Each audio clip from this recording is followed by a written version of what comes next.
je travaille dans une galerie d'art à Paris, spécialisée dans la sculpture ancienne, de la Renaissance jusqu'à maintenant. Avant, j'ai travaillé chez Sotheby's pendant 3 mois, et pour 3 départements, pour l'art russe, pour l'art du 19e siècle, et pour les tableaux et dessins anciens. Et avant, j'ai étudié la philosophie et l'histoire de l'art pendant plusieurs années, et j'avais commencé un doctorat à la Sorbonne en philosophie de l'art, en esthétique. Quand je marche dans Paris, commence à penser mon père et en fait à son travail d'artiste.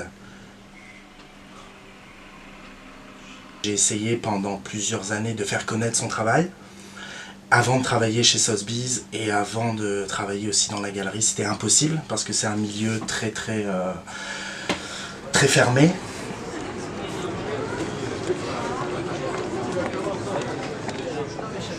J'ai une relation très profonde avec mon père parce que donc j'ai perdu ma mère quand j'étais plus jeune. Je dois choisir un souvenir. Donc quand j'étais tout petit, quand j'étais couché.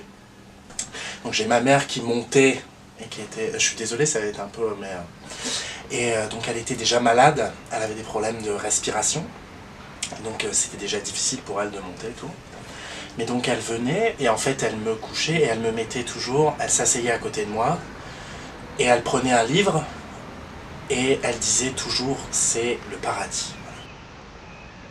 Je peux pas choisir un art en particulier parce que justement je me suis toujours intéressé aux relations liées et donc c'est pour ça que voilà, chaque art apporte à l'autre.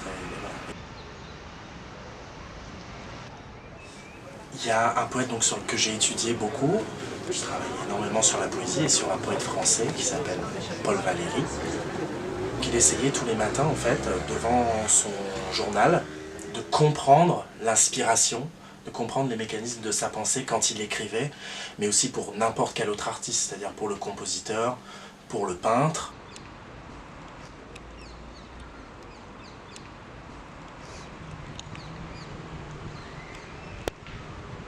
Donc il y a un petit poème de Valéry, que j'aime beaucoup, ça s'appelle Les pas, The Footsteps.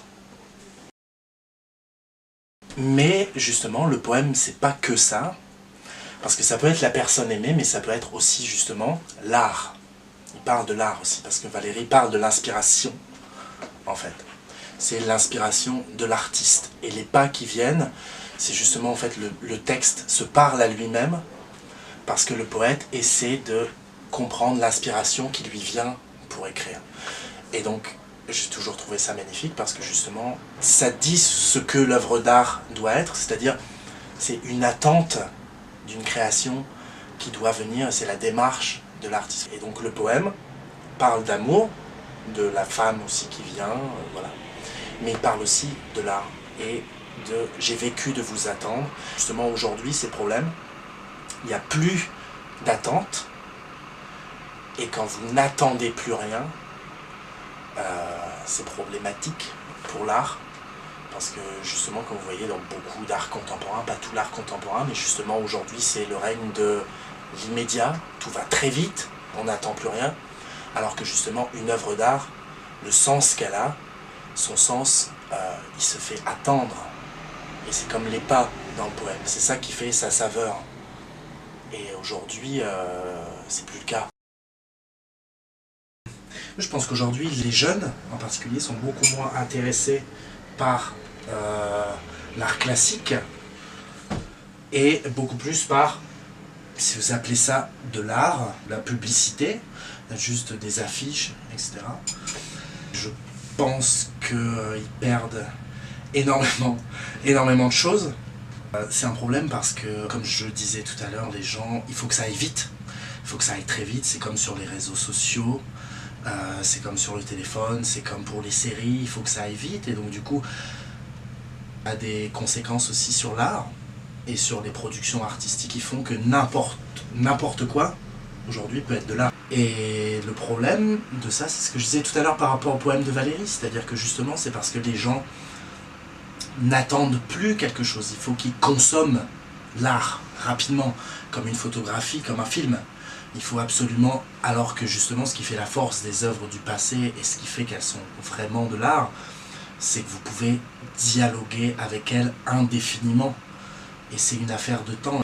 Par contre, si vous prenez un chef-d'œuvre de la littérature classique, eh bien vous pouvez le lire quand vous avez 16 ans, vous pouvez le relire quand vous avez 30 ans, vous pouvez le relire à 40 ans, et ce ne sera jamais le même livre. Parce qu'il y a quelque chose qui grandit dans le livre en même temps que vous, et c'est la même chose pour une œuvre d'art. Vous voyez jamais le même tableau, et c'est ça, c'est qu'il y a un dialogue infini qui ne s'arrête jamais.